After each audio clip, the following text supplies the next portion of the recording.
네, 최신 재테크 트렌드를 다루는 하우머니 시간입니다. 본격적으로 노후를 준비하는 5060 세대는 물론이고요. 또 재테크의 첫걸음을 뗀 2030 세대까지 모두 다 주목하고 있는 게 바로 목돈 모으기겠죠. 네, 목돈 모으기의 핵심인 저축에 대해 알아보고 어떤 투자 전략을 가져가면 좋을지 알아보는 시간 마련했습니다. 자산관리 전문가 이승목 컨설턴트 나와 계십니다. 어서 오십시오. 어서 오세요. 네. 안녕하세요. 네. 이승목 컨설턴트님, 한화 HLL 금융법인지점 종합금융 컨설턴트. HLL이 뭔가요? 한화 라이프랩입니다. 라이프랩. 아, 예. 네. 아니, 네. 아니 저 목돈 모으기란 말씀을 하시니까 어디 소속인지 궁금해요. 예. 우리 목돈 모으겠다고 우리 2020년부터 다들 주식 시장에 뛰어들고 코인 시장에 뛰어들었다가 지금 이제 호된 경험들을 하고 계시거든요. 예, 네. 맞습니다. 목돈은 됐고 그냥 푼돈이라도 벌어보겠다고 들어갔는데 예. 목돈이 터지고 있는 거예요. 그러니까 원금이 지금 손실이 그러면서 되는 이제 경우가 오히려 많죠. 고금리 시대가 되면서 조금 이제 저금리를 벗어나니까 이제 전통적인 예적금 저축 쪽으로 이제 눈길이 가는데 오늘 좀 자세하게 좀 알려주셨으면 좋겠습니다. 네. 기대를 많이 하고 계시는 네, 거죠. 그러니까. 그럼 목돈 모으려면 뭐부터 해야 될까요? 네, 목돈을 마련하는데 첫 단계는 일단 계획을 먼저 세우는 것부터 시작이 되는데요. 계획. 예. 네, 대표적으로 인생 엔대 자금이라는 것이 있는데요. 인생 엔대 자금. 엔대. 엔대요. 아, 예. 엔데. 네, 인생 엔대 자금에는 대표적으로 비상금이나 뭐 결혼 비용, 뭐 양육 비용, 뭐 주거 비용 이런 것들이 포함이 되어 있고 요즘은 투자 자금까지 거기에 포함되어 있는 추세입니다. 이런 시드머니를 모으는 것이 저축의 기초고 그리고 효과적인 현금 흐름 시스템을 만드는 것입니다. 이 시스템은 바로 통장을 분리하는 것부터 시작이 되는데요. 예. 네, 네. 통장을 분리한다. 그러니까 통장을 쪼갠다라는 거죠. 네 맞습니다. 예. 이게 왜 필요한 거죠? 통장을 말 그대로 여러 개를 분리하는 건데요. 네네. 통장을 각 본인의 목적에 맞게 운용을 하는 것입니다. 예를 들어서 생활비는 생활비 통장에, 그 여행비는 여행비 통장에, 아하. 네, 예. 아이들 학원비는 학원비 통장으로 하는 등 목적을 분명히 정해서 통장을 만드는 것입니다. 이거 무한대로 쪼갤 수는 없잖아요. 네, 그렇다고 이제 너무 다수의 통장으로 쪼개게 되면은 이제 본인이 관리하기가 힘들어지기 때문에 예. 관리가 가능한 선에서 잘 네. 맞게 쪼개야 합니다. 지금 화면에는 보니까 4개 정도로 쪼개져 있는 것 같은데요. 저 네, 정도면 이제- 적절한 거예요? 더 많이 쪼갤 수도 있고요. 이제 본인의 투자하실 시간 이런 예. 거에 따라서 달라질 수 있다고 판단할 수 있고요. 네, 그래요. 그리고 또 이제 아무래도 또 이제 금리도 여쭤봐야 될 것 같은데 네. 지금 이제 좀 혼란스러워지는 부분이 지난주 금통위에서 이제 기준금리 올렸습니다. 네네. 근데 오히려 지금 뭐 시중은행의 예금금리 이런 게 떨어지고 있어요. 네네. 예, 지금 금리 어느 정도 수준입니까? 금리가 이제 원래는 막 7%, 6%뭐 이때까지 올라갔던 뭐 예금 특판도 금리- 막 나오고 네, 그랬었죠. 맞아요. 네. 네, 그런 금리들이 지금은 이제 3~4%대까지 많이 내려앉은 추세이고요. 5%짜리 상품이 있긴 합니다만은 그래도 이제 많이 안 남아 있는 그런 상태입니다. 그래요. 그러니까 지금 은행 정기금 같은 경우가 한 3%에서 4% 수준이라고 보면 되겠네요. 네네 맞습니다. 예. 뭐 사실 예금 금리가 좀 떨어지긴 했어도 뭐 1, 2년 전 저금리 시대랑 비교하면 그래도 여전히 좀 높다라고 볼 수 있을 것 같은데 근데 예금 금리보다 이제 적금 금리가 더 높다고 하니까 뭐 간과하면 또 안 되는 부분이 있다고 그 포인트를 좀 알려주시겠다면서요. 네네. 예. 이제 간단하게 제가 퀴즈를 하나만 드려보겠습니다. 저희한테요. 네. 예. 예. 네, 예금 4%짜리 금리 상품과 그리고 네. 적금 6%짜리 금리 상품이 있는데요. 네. 둘 중에 어떤 것을 선택을 하시겠습니까? 선순위 당- 금리만 당연히- 놓고 보면 당연히 적금이죠. 네. 네. 근데 적금의 금리가 예금보다 높다고 해서 무조건 네. 적금을 선택하시는 거는 이제 바른 판단이 아니고요. 적금 금리와 예금 금리는 서로 적용되는 방식이 서로 다릅니다. 쉽게 말해서 적금의 경우에는 이제 첫 달에 이제 그 원금을 납입을 하고 네. 그리고 굴러가는 기간이 12개월이죠. 예. 이제 그 다음 달에 내면은 이제 11개월 동안 그 금액이 굴러가고요. 예. 그 다음 달에 또 10개월 이런 식으로 이제 굴러가는 기간이 짧기 때문에 이제 결국 얻어갈 수 있는 최종 금액은 이제 예금보다 낮다고. 지금 볼수 화면에 있겠습니다. 보면 실질적인 금리가 2.7% 정도요. 하하. 네, 5%로 가정을 했을 때. 아. 네, 그렇습니다. 그 예금은 예를 들어서 네. 100만 원이다. 그러면은 그게 아까 말씀하신 대로 4%라 하면은 네. 4만 원이 되는데 1년 후에 네, 네, 맞습니다. 적금을 갖다가 들면은 매달 따박따박 넣어야 되는 거 아니에요? 근데 따박따박 넣는데 이제 굴러가는 기간이 더 짧다 보니까 이제 그러니까 이자가 처음에는 붙을 수 있는 기간이 12개월, 짧은 그다음에 11개월 이런 식으로 줄어든다는 네네네. 얘기예요. 아, 예. 그래서 그만큼 실질적으로 수익률을 따져보면 그만큼 안 나올 수도 있다. 네네 맞습니다. 그 생각은 해본 적이 없네요. 아마 우리 시청자분들도 그렇게까지는 생각 못 하실 것 같은데 네. 그러면은 적금이 아니라 예금이 더 유리하다라는 결론인 거잖아요. 모아둔 목돈이 있는 경우에는 그렇지만 모아둔 예. 목돈이 없다면 이제 자본을 모아가는 과정에서는 적금 방식이 아. 더 유리할 수도 그 있습니다. 방식, 네, 그래요. 이제 예. 예금을 통해서 좀 더 확장하는 데는 더 효과적이고요. 근데 저축 운영 방법에 가로 저축과 세로 저축 이건 네. 또 무슨 개념입니까? 네, 아까 말씀드렸던 통장 쪼개기랑 네. 비슷한 개념인데요. 이제 각 목적에 맞게 뭐 결혼이나 뭐 내신 예. 마련 뭐 이런 여러 가지 재무 목표에 따라서 구체적으로 세워진 그 목표에 따라 저축을 시작하는 방식을 가로저축이라고 해요. 근데 이제 세로저축의 경우는 한 가지 목적을 위해서 저축하는 방식을 세로저축이라고 하고요. 근데 가로저축 같은 경우에는 재무 설계를 하는 과정에서 생애 주기별 목적 자금을 고려해서 전 잘 이해가 안 돼요. 저 네. 가로저축, 세로저축 지금 화면에 보면 목적이 똑같잖아요. 결혼, 비상금, 주택, 양육, 노후. 네, 근데 그거를 동시에 준비하느냐 하나씩 준비하고 다 소진하느냐 그 차이입니다. 아, 그럼 동시에 하는 게 가로저축이에요? 네, 맞습니다. 세로는 그러면 결혼 자금을 먼저 모으고 나서 그다음에 또 비상금을 모으고 그다음에 네. 주택 자금을 모으고 네네, 이 순차적으로 하는 게 세로저축인가요? 네, 네, 맞습니다. 아, 음, 그래요. 그래요.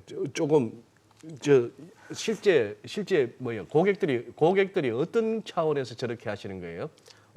일단은 그 각자 원하는 재무 목표가 사람마다 다르기 때문에 이제 그거를 세우는 과정부터 시작을 하는데요. 네. 근데 바로 눈앞에 있는 예를 들어서 결혼이라거나 뭐 차를 산다거나 아니면 주택을 구입을 한다거나 뭐 그런 경우에는 이제 하나씩만 이렇게 쪼개서 생각을 하세요. 아, 목적이 근데 급할 동시에 때. 준비해야겠다라는 생각을 많이 안 하시고 예. 이제 세로저축 방법을 많이 채택을 하고 계신데 사실상 효율적인 거는 이제 가로저축을 통해서 하는 게 더 좋다라는 가로저축이 더 말씀을 드리겠습니다. 효율적이라고요? 네, 장단점이 있지 않을까요? 네 장단점이 있습니다. 예.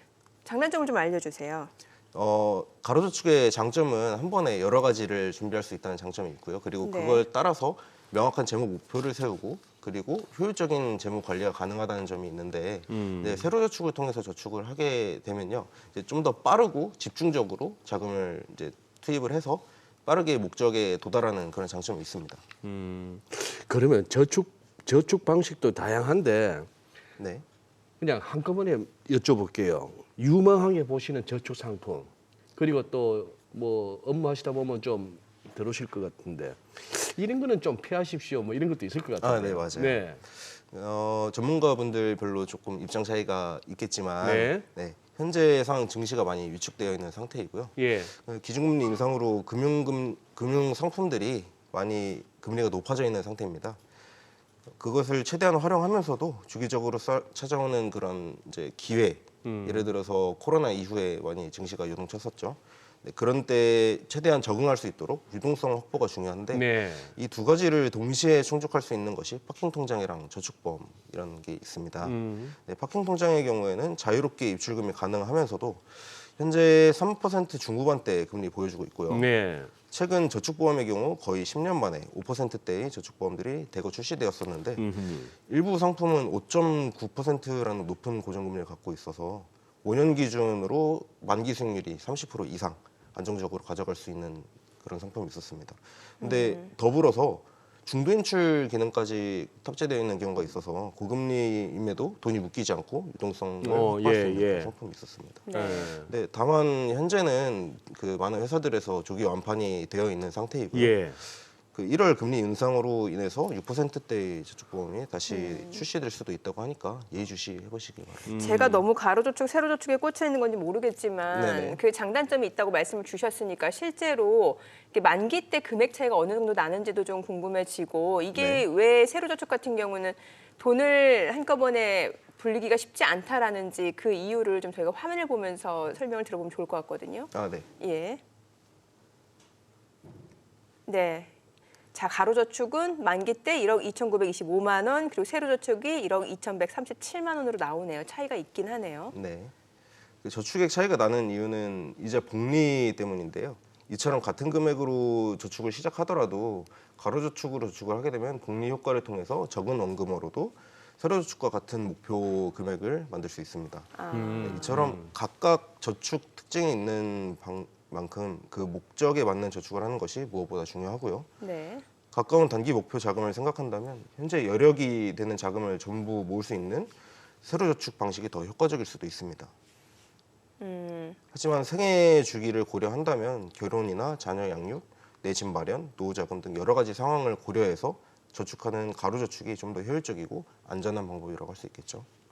네.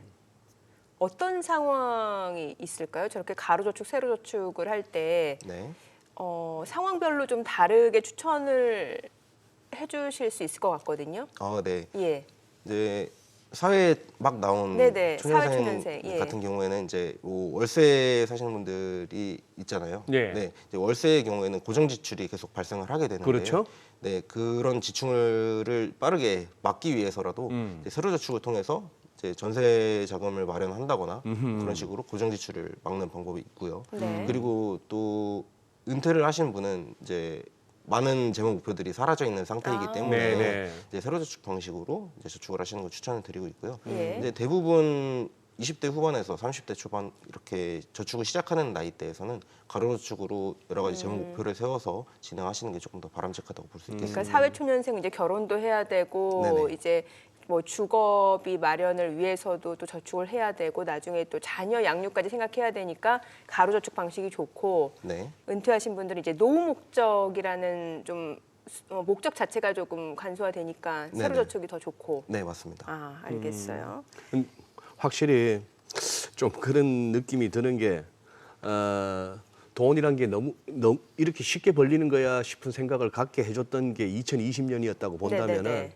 그 이후에 이제 우리 청년 세대들도 어떻게 보면 좀 뭐 아픈 경험을 많이 했죠. 네. 그러면서 저만 해도 그래요.